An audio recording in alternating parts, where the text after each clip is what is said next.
And in honoring the people who are here, that's our traditional way of introducing ourselves in our language. And what I said was my spirit name. My spirit name is Makwakishka, and it means bear standing upright in the daytime. He's wearing a little medicine pouch. My clan is Turtle. My people are the Haudenosaunee people of the Longhouse. Not touch the standard at all. The reason we do that is we want to introduce who we are. We want people to know who they're talking to. We want people to know exactly where our words are coming from. My bloodline, we also introduce our genetics. My bloodline, my parents are German English. My father is a status Cayugan from the Six Nations off the Bradford Reserve. I'm honored too to be asked to come and speak to all the people here. So it's nice to share a little bit of teachings.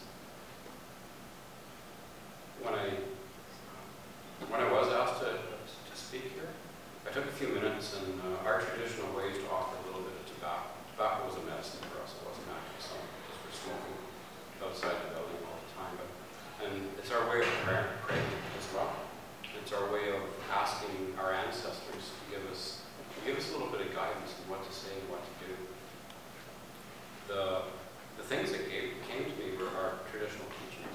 So that's how I was brought up. That's how I was taught. One of the teachings that came to mind, one of the concepts that came to mind was simply to talk about our philosophical background as a people, as a culture.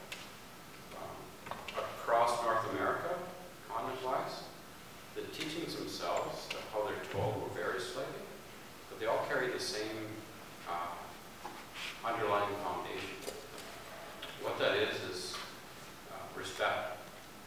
We have grandfather teachings, we call them. There's 7 of those. There's 7 extension of those. We have turtle teachings that rely on the shells of the turtle as a reminder to how we extend those teachings. But those fundamental teachings of respect are really core. Really core. Our people are matriarchal. It's a matriarchal society for the most part, which means within our culture, the women rule. And usually I get applause when I say that from certain members. But the women are, in the Longhouse, we call them clan mothers. There's an old saying that says, you don't mess with the clan mothers. But what it really means is that you respect them. You respect them because they are the ones that gave us life.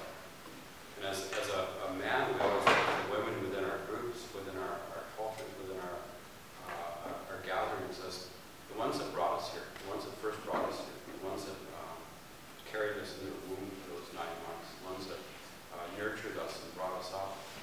And I was talking with my friend here just for a few seconds, just before we started, and I was saying one of the gifts the women give us as people in our teachings is that we're brought into this world pure.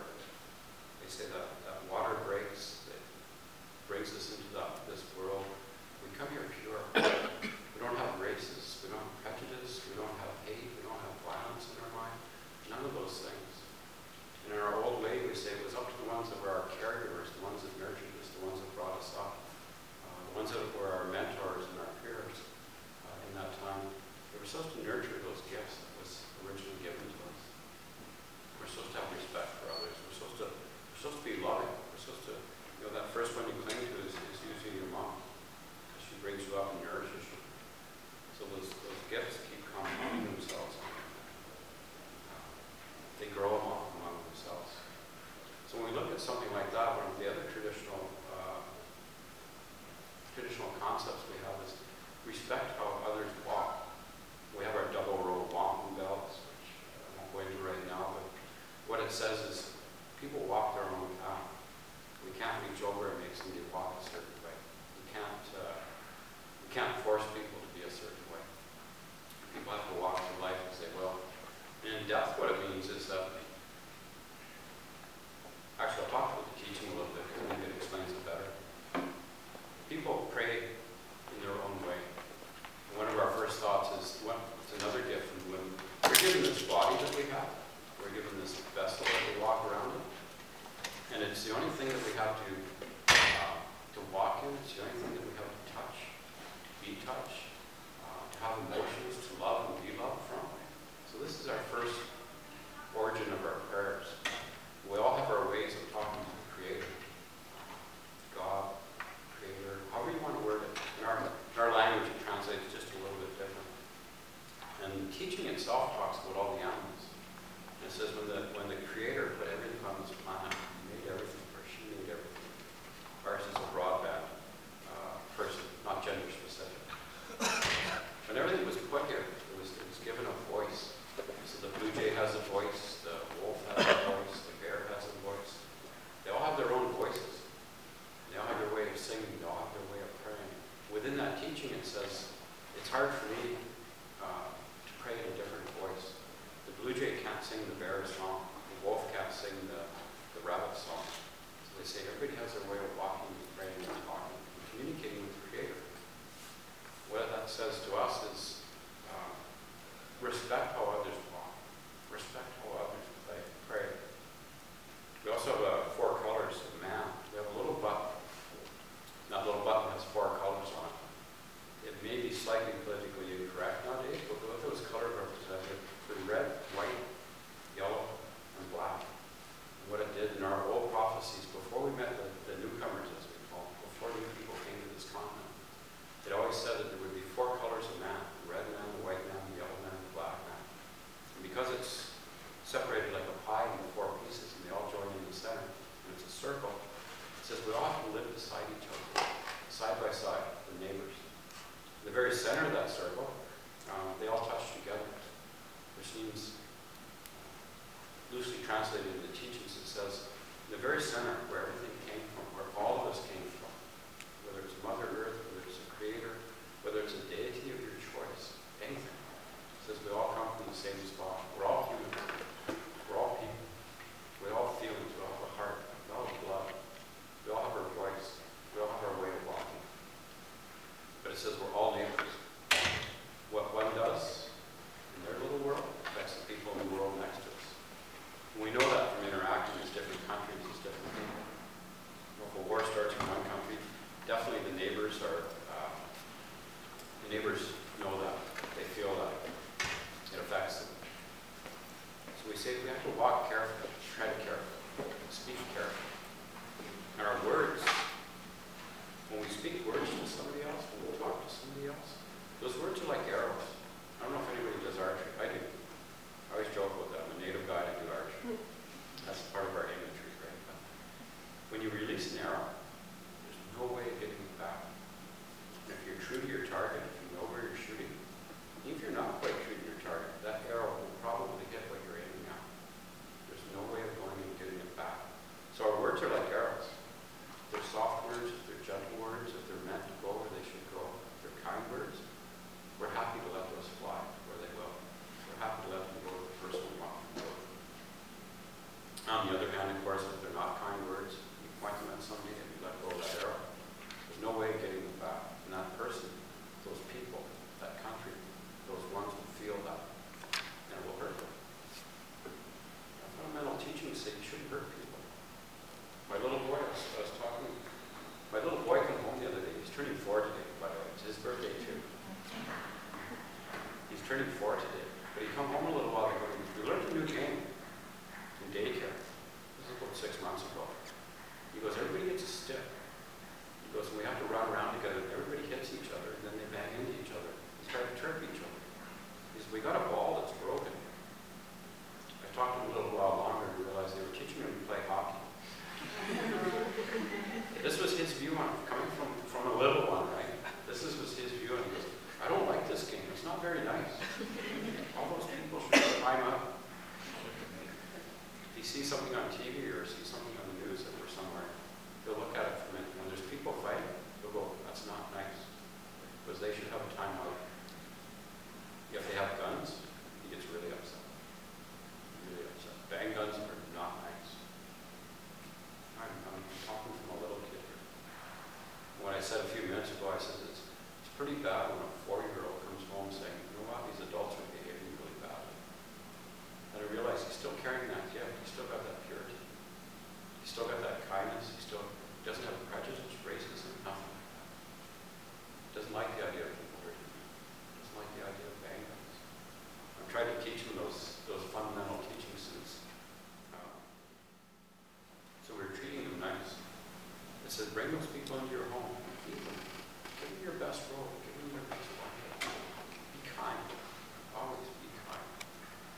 They're your relatives. We consider all people are relatives.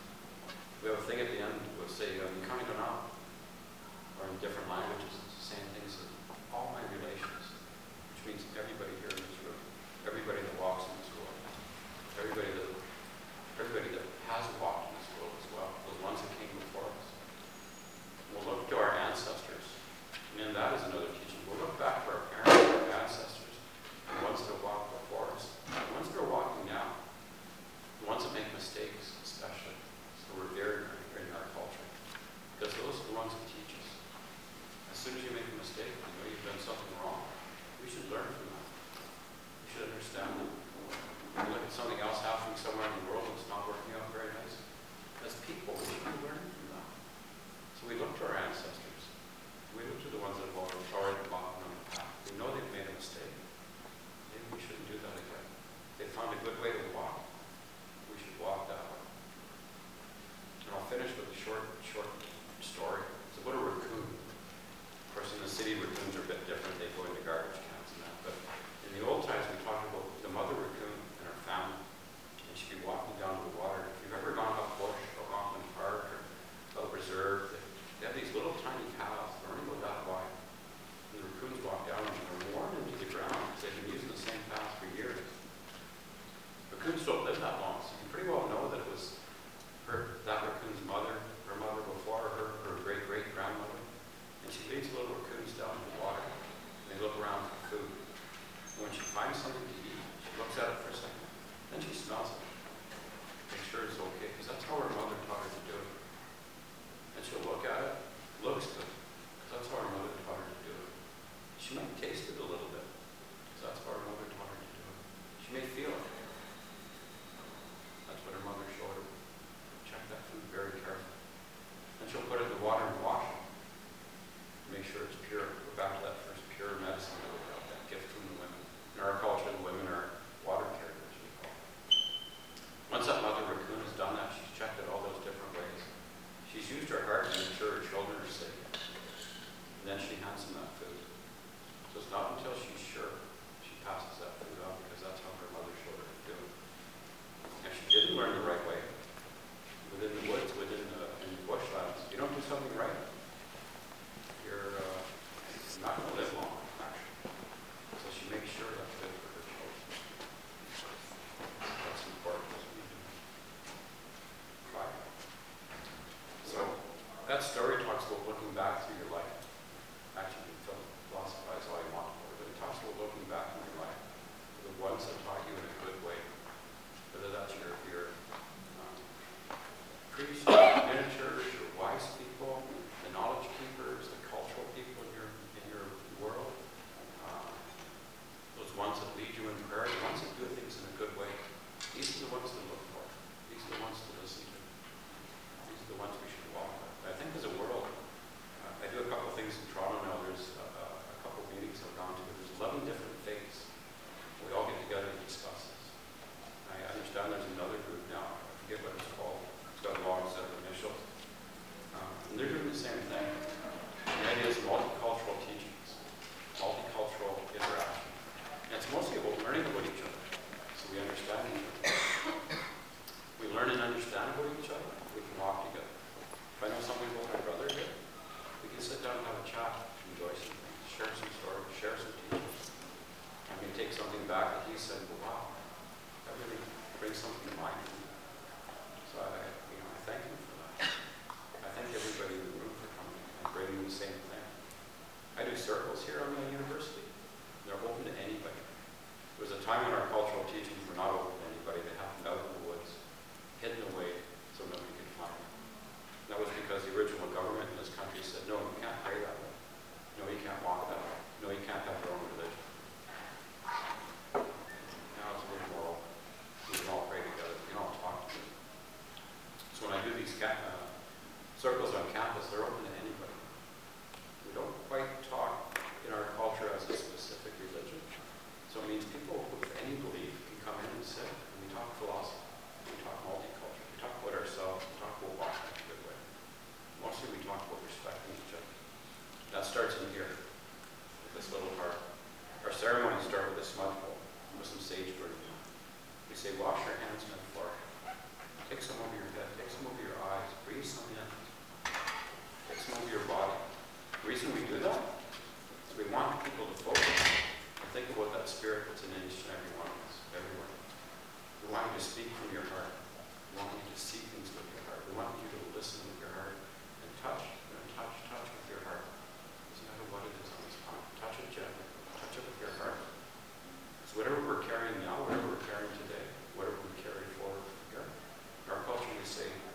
next 7 generations.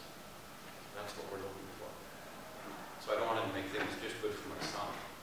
I want to make things good for the next 6, 7 generations after him. Everything they do, we work, we have something called traditional ecological knowledge in our culture. That's part of what I teach at the university. But it's a way of living in balance with everything on this planet. Everything. Be it nature, be it people, be it animals, be it things. It says walk in a good way. That means I have to think with my heart. I have to think many generations ahead. Many generations ahead. So I want to thank everybody for listening. Miigwech in our language. Which is thank you.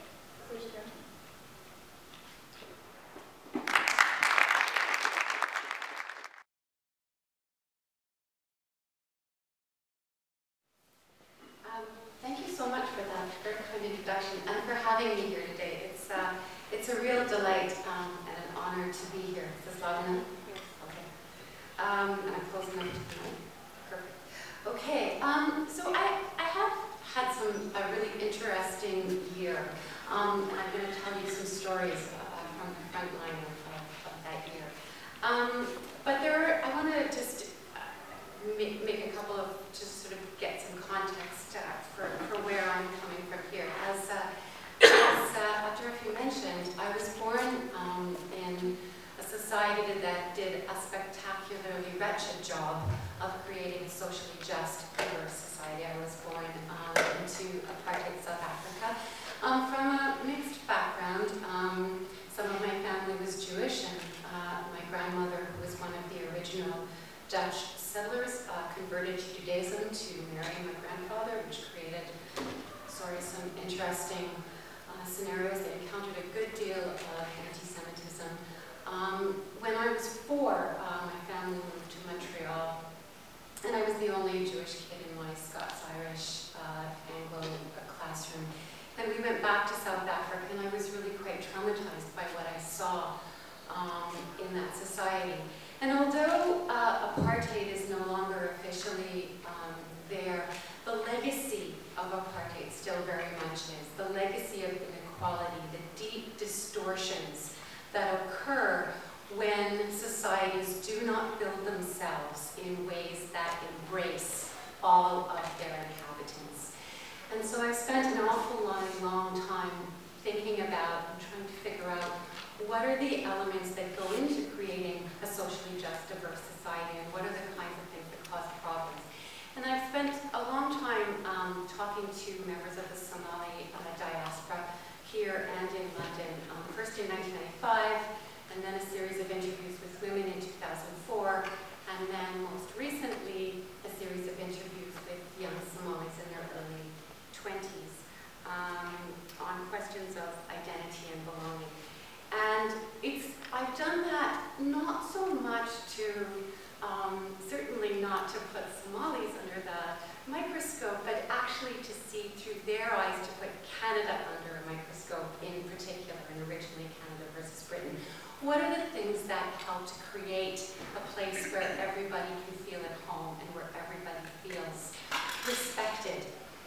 And it seems to me that an absolutely critical ingredient is this question of ensuring that everybody has the space to feel fully themselves, that everybody has the space to feel that they have the right to help to continue to create the political space, the wider society that is Canada. Being diasporic is a question of having a connection to somewhere else, as well as to the place that you now live. Canada, having said that, has a long history of discriminating against its newcomers and against different societies, against different groups within society. It's discriminated, I mean, there's a long lineup of folks who have been at the pointy end of that particular stick. The Japanese, of course, the Chinese, of course, Jews, of course, and most recently, particularly since 9/11, Arabs and Muslim communities. And it seems to me that it's important to me, therefore, both personally as a Jewish Canadian, as somebody who has seen what I saw in South Africa, who is part of a community here that no longer suffers the kind of discrimination that it used to be at the vanguard of helping folks to understand how important it is not to create conditions of social exclusion, to create, on the contrary, so conditions of social inclusion, what has to happen there, why this is so important. So when I started this interview project with young Somalis about 4 years ago, and originally I was talking about questions of identity and belonging. These would have been the equivalent of younger brothers and sisters of the folks that I originally talked to, the teenagers I originally talked to in 1995.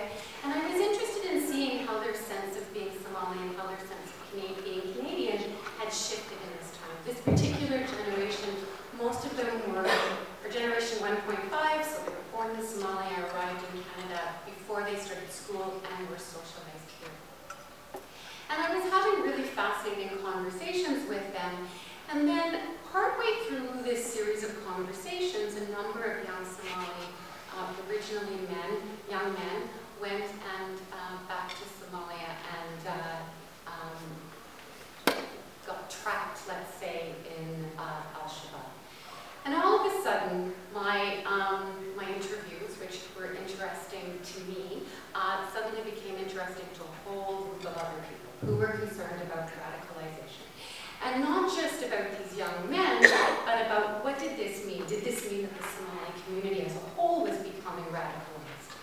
And after I gave a talk about a year and a half ago in Ottawa at the invitation of a wonderful group of fabulous people, Canadian Friends of Somalia, I was asked, again to be asked to speak to a whole series of security and intelligence agencies, both here in Canada and in the United States. And this went on as I finished my interviews and as I began to write them up into this article, which is forthcoming from my RPP. And I think some of the observations of those interactions I think will be interesting to you. I wanted to start out saying that a few years ago I attended a really interesting talk that somebody in the audience here organized about, with the Canadian Arab Federation, what to do when Jesus comes calling. Because this is clearly an issue, it's clearly an issue of concern. And one of the things that folks from the Canadian Arab Federation said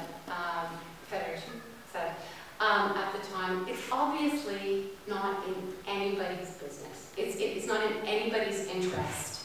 It's not good for anybody if something nasty happens and if a bomb goes off at Union Station.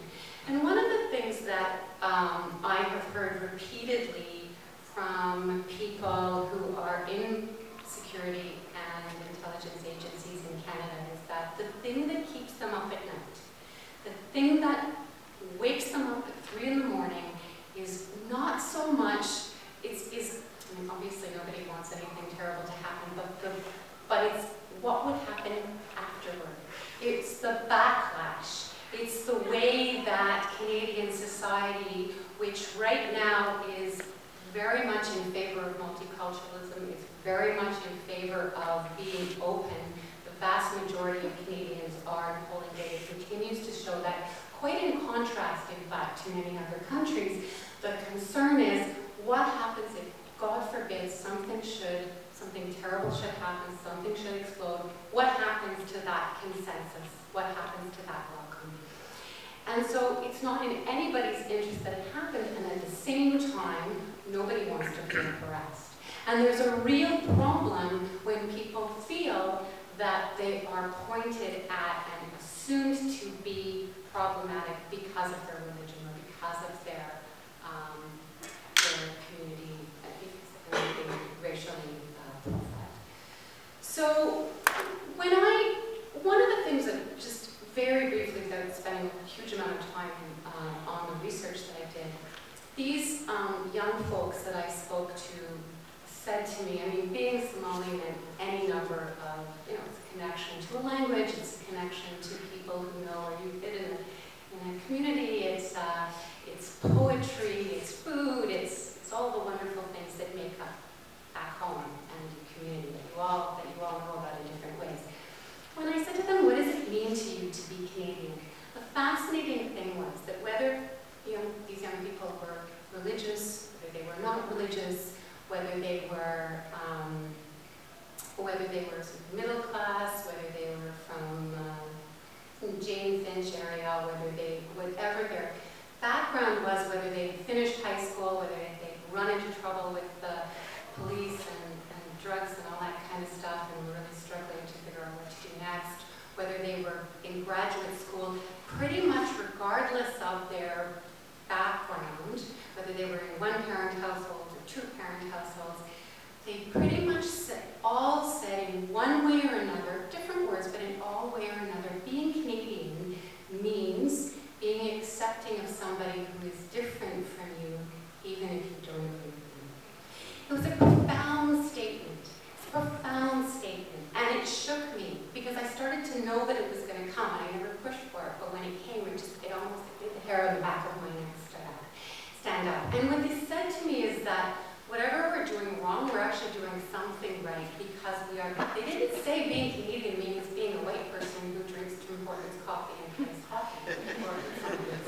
They didn't say that. They never put it in terms of color or activity. They put it in terms of this idea. That's really powerful.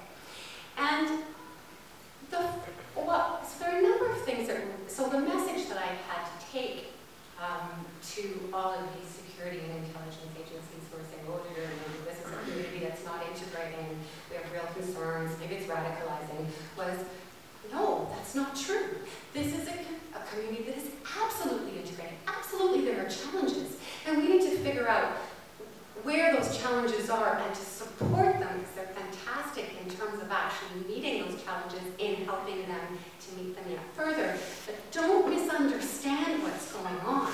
There is absolute integration, and there are reasons that a few young people have been having particular problems and that's why they've responded them to this way. But don't mistake that with assuming that the community as a whole is not integrating. It's really profound and important that you understand that. And I would go on to say it's really important to understand that every time you stigmatize, every time you discriminate, every time you say you guys don't really belong and you're not really fitting, you're actually creating a less safe Canada, a less safe North America than if you're being inclusive and understanding what's going on. So, a couple of things. The people in these various agencies, and if there's a security agency or an intelligence agency that you can think of in North America, I've spoken to somebody from there. And a couple of things struck me as I went around and gave these talks over and over again. And I should tell you that one of the reasons I did it is because it seems to me to be profoundly important to engage these people. This is the core of the folks who are in a way causing the problems, the sense that there's a lack of inclusion. These are the folks who keep saying, we're not sure, we're not sure. This is the pointy top end of post 9/11 discrimination. And it seems to me that's exactly where one needs to engage in order to change those narratives, in order to bring understanding. So that's why I did it. And every time I went to have one of these conversations, I found it in some ways hugely exhausting because I was taking people who don't have the benefit of the wonderful daily conversations that I have with people here who perhaps don't know Muslims, don't know Arab Canadians the way that I do, don't know Somali Canadians the way that I do. And I was trying to sort of take their heads and sometimes turn them 360 degrees. And so they were exhausting conversations, but in many ways they were very rewarding. In every one of these agencies, not everybody, they're diverse too. I mean, we always say that all of our communities are diverse. communities aren't monoliths. These agencies aren't monolithic either. And in every one of them, I have met some people who actually are enlightened, who do get it, who do understand. And one of the reasons they kept bringing me, I mean, I didn't say, can you help me? There was somebody there inviting me. And they wanted to invite me to talk because they wanted to actually get through to the other folks who weren't so open and didn't necessarily get it. And it was really important that there be a voice who was going to say, listen, let me explain this to you. And as I started to talk, I mean, the folks who brought me down to Washington to speak to the Center for Counterterrorism and the FBI and Homeland Security, the people who wanted me to do that were Canadians who work with CSIS who said, we're under pressure to be more like the Americans. And we actually need them to hear somebody who's saying, no, no, no, the inclusive thing we're doing, that's actually keeping us safer. And it was a really important message. And so, and the folks who had me come down, they understood what I was saying. I wasn't, running into a brick wall with them. Everywhere that I went to talk, there would be some folks who would get it right away. Generally, they were the folks who were visible minorities. They were the folks who were Muslim themselves. By the end of the conversation, though, he said to me, so when I get a call from a sheriff in Minnesota who says that a whole number of Somalis have just moved into his district, he said, I guess I shouldn't tell him, and he's panicking. He said, I guess what I should be telling them is, calm down, everything's okay, help people find jobs and housing, and you'll be fine. And there was a light bulb going on, and he was actually seeing things differently. And it seems to me, so over and over and over again, I think these conversations are really, really, really important. And it seems to me that the lesson, the takeaway from this is twofold. The takeaway for me and for, I say this to members of the Jewish community wherever I can. You guys were at the pointy end of this stick not very long ago when Jews were not being allowed to find refuge in Canada, even though everyone knew what was going on in Nazi Germany. You've been at the pointy end of the stick. You weren't allowed into McGill University. It goes on and on. It's time for you to turn around now and roll out welcome mats and make sure that discrimination is not pointed at Arab and Muslim communities the way it was pointed at you. So that's number one. Number two, it seems to me that every opportunity that all of us have to engage, particularly with institutions that have problematic histories, we need to take.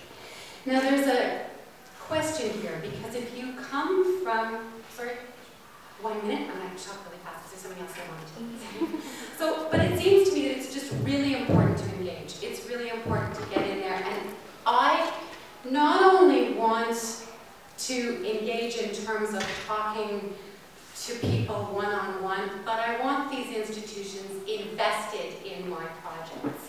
I want them in there 110%. It's just absolutely critical. My one piece of advice is keep it in the light. And I think that this is what the Canadian Arab Federation would say as well. Just make sure it's upfront, it's in the light, make sure that that's where that engagement comes. There's one other message that I want to leave with you though, and I think it's an equally important message. One of the young Somali women that I spoke to, when I asked her what it was like, she was quite a religious young woman. She was very observant. She wore the long hijab. And I said to her, so tell me what it is like. How do you feel about living in a society that endorses same-sex relationships? And she said to me, if I want to be accepted for who I am, then I need to respect and accept other people for who they are, even if I don't agree with them. And I think that this is something that we all need to do, regardless of what we feel, regardless of what you may feel about these questions, it's really important to extend respect and acceptance, not just respect, but acceptance to people to other people and other members of this community that we call Canada. Thanks very much.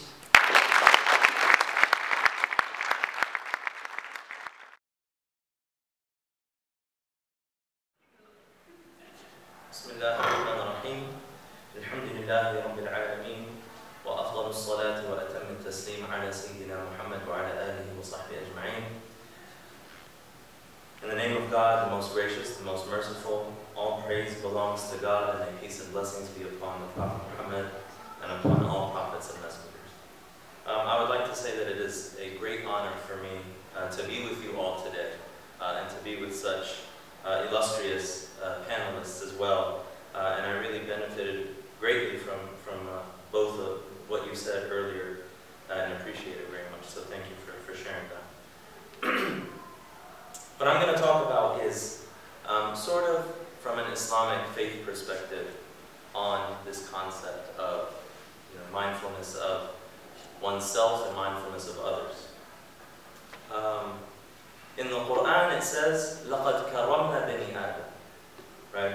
And that translates that we have ennobled, we've given nobility and honor to the children of Adam, right? To the children of Adam. And that goes back to what Kat was saying in terms of we're all relatives, right? That is also an Islamic worldview, that we're all relatives. We all come from one father and one mother, and we're all very distant relatives in some way or another. So this ennobling that God has given the children of Adam is something that Muslims are taught to respect in one another, right? It doesn't say that we have ennobled the Muslims exclusively. It says we have given nobility, we have ennobled the children of Adam, humanity, in other words. And God also says in the Quran also states, وَنَفَخْتُ فِيهِ مِنْ رُوحِي, right? And I breathed into him from my spirit. Meaning that Adam, peace be upon him, the first man, God breathed into him a noble and a spirit that was a gift from God.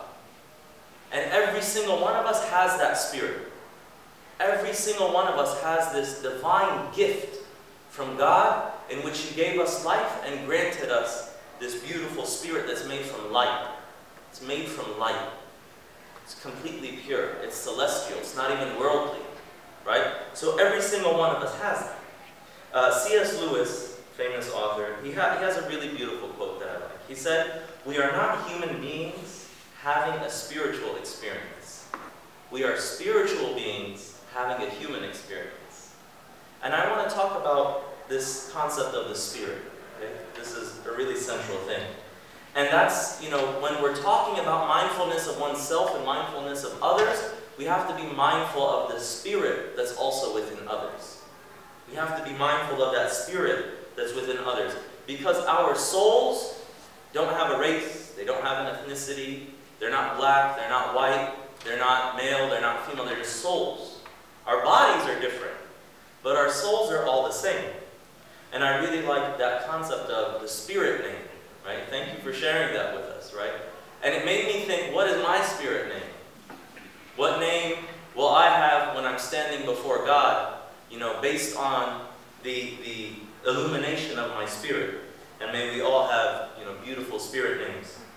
I want to share some verses of the Quran that talk about this concept of, mindfulness, particularly of others, and then I'll bring it back to the self. A passage of the Quran, I broke it up into 3 different parts, but it's one large passage. It says, "Believers, no one group of men should jeer at another, who may after all be better than them. No one group of women should jeer at another, who may after all be better than them. Do not speak ill of one another. Do not use offensive nicknames for one another. How bad is it to be called a mischief maker after accepting faith? Those who do not repent of this behavior are evildoers." Okay? Do not jeer at one another. One group should not look at another group in arrogance and say, "Look at them, this way and that way, and we're superior, we're so much better than them. That's evil, right? And God says not to do that. Do not speak ill of one another, because that group might be better than you. That person might be better than you, because what really matters is that person's soul. The way that God looks at that person, not the way that we look at that person, right? So that's something to really keep in mind. And this verse, it teaches us that we can't use racial slurs, that this should be completely from a religious perspective. From a religious, moral perspective, we should not be using racial slurs, and we shouldn't basically be arrogant towards other people.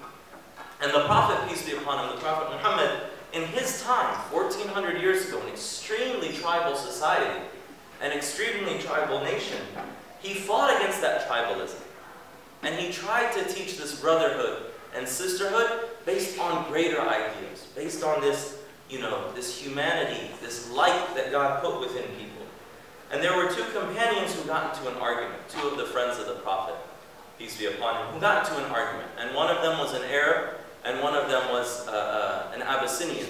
He was formerly a slave. He was a dark man, a very noble companion. His name was Bilal. So the Arab companion, they got into an argument. The Arab said to him, "You son of a black woman," right? Which is basically a racial slur. It was the way that they would say racial slur in their time. Bilal, may God be pleased with him, just turned away and he didn't engage in the conversation. When word reached the Prophet that he had said such a statement, the Prophet said, "You have some ignorance in you. You need to get rid of that. You shouldn't have said something like that to your brother. That's not a good thing to say." And he became immediately ashamed of what he did, and he ran to Bilal. This is mindfulness of oneself and others. So what is Bilal's response going to be? It's obviously very offensive. And he comes to Bilal and he says, please forgive me for what I said. And Bilal said, "I forgave you before you even asked. I forgave you before you even asked." Right? So this is, an example of getting rid of those racial barriers, those labels that we like to put on people that passed away. So the Prophet stood up. So the companions were confused. They said, "Oh, Messenger of God, it's a Jewish person. It's not a Muslim person who died." And the Prophet said, "Is it not a soul? Is it not a soul? This is a soul that has returned to God." In other words, is it not worthy of respect for being the soul of a human being? That's something to keep in mind. Back to the Quranic passage, it goes on to say, "Believers, avoid making too many assumptions. Some assumptions are sinful. And do not spy on one another or speak ill of people behind their backs. Would any of you like to eat the flesh of your dead brother?" And within Islam, backbiting is a sort of spiritual cannibalism. Backbiting is a sort of spiritual cannibalism. You're eating the flesh of your brother or your sister when you say something that would hurt them behind their back. No, you would hate it. You would hate to eat the flesh of your dead brother. So be mindful of God. God is ever relenting, most merciful.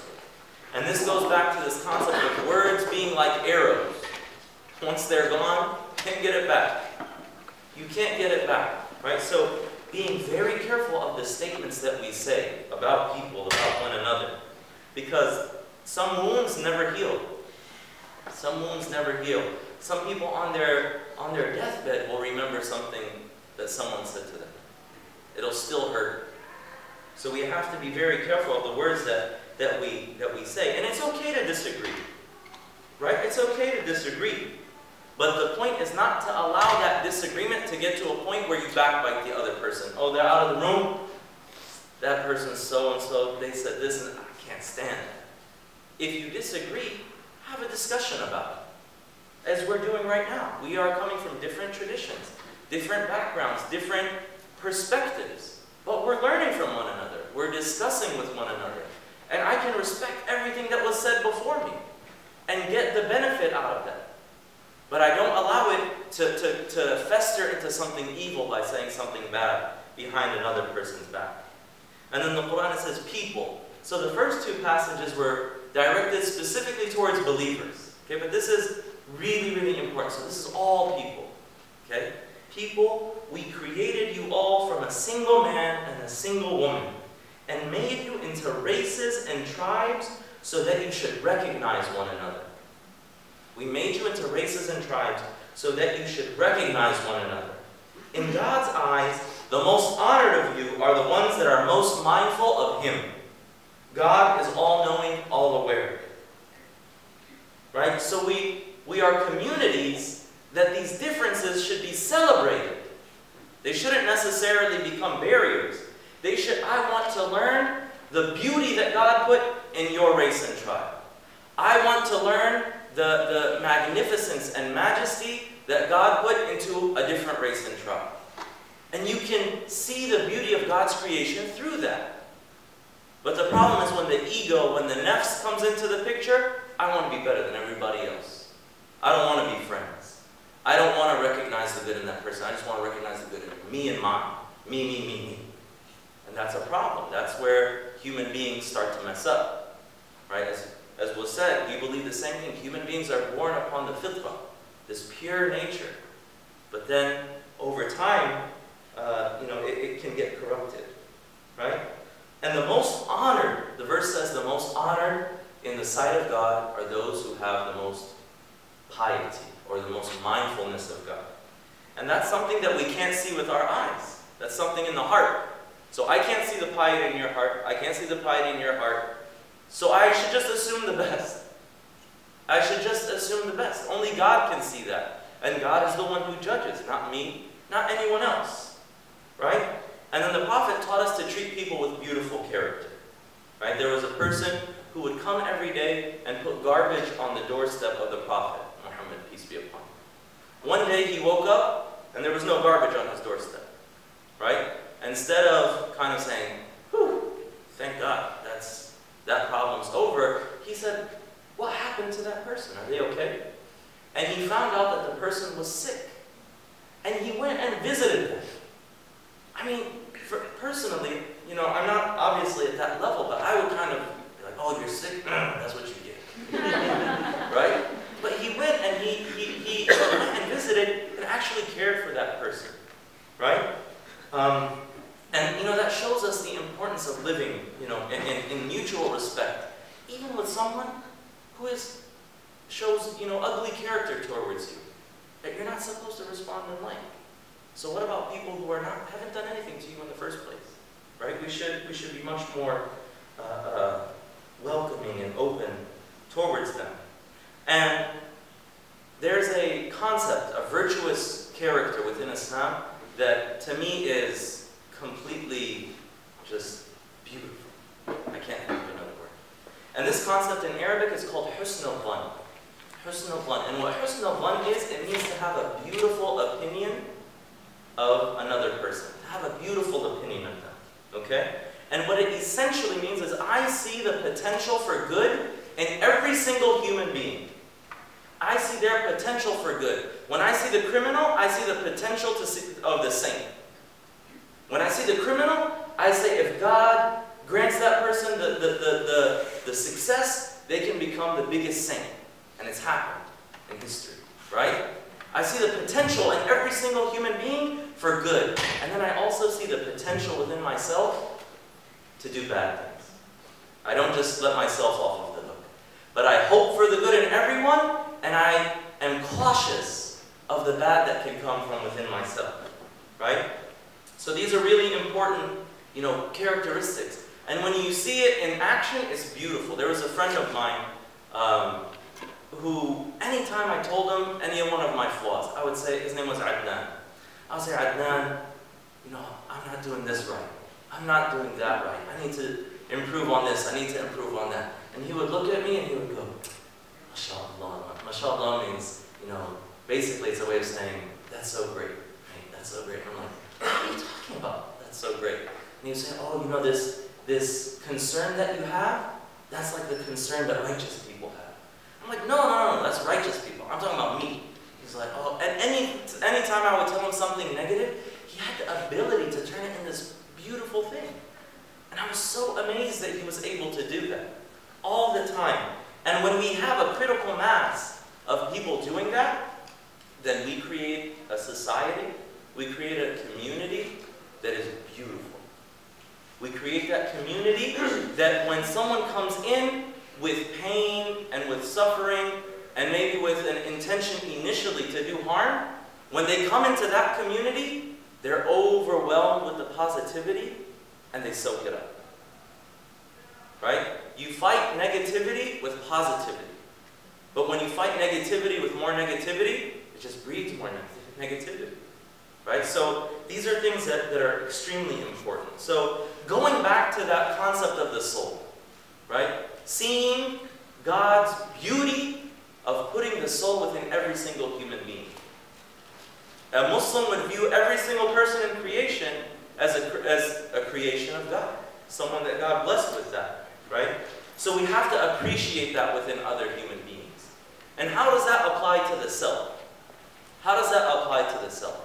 Gandhi, he said, be the change that you wish to see in the world. Be the change that you wish to see in the world. Part of this concept of husn al-dhan, of having a beautiful opinion of others, is that you realize that I'm not responsible for the actions of other people. Sometimes, you know, the ego, the nafs, it really wants to correct other people. Oh, that person, they could be doing this better. Oh, that person, they could be doing that better. Oh, if they do this, their lives will improve. They're everyone else's life coach, and it wants to ignore the problems within itself that it needs to correct, right? So us as human beings, what husn al-dhan teaches us is to focus on your own flaws and to fix those flaws and to focus on other people's beautiful character and help that beautiful character flourish and grow. And that is one of the ways that when you change within yourself, when you see the change within yourself that needs to happen, and you work towards that, then you are contributing to the rest of the society. But you have to start with yourself first, and then you work your way outwards, right? You don't go and change other people. You don't even understand other people. How can you change other people when you don't even understand them, and you don't even understand yourself? But when you understand yourself, and you refine yourself, then that will have a positive chain reaction, and it will naturally change the situation around you. Right? As one Muslim scholar said, he said, your state is contagious. If you're a positive person, it's contagious. People are going to catch it from you. Right? But if you're a negative person, that's also contagious. And that's something that, you know, we want to be careful of. So in your lives as students, as teachers, as whatever role God has put you in this world, be a person of positivity. Be a person of beautiful character. See the good in all other people and try your best to bring that out. And also try to work on your own self and adorn your own soul with beautiful qualities and character. Thank you all very much for your time. وصلى الله على سيدنا محمد وعلى آله وصحبه وسلم.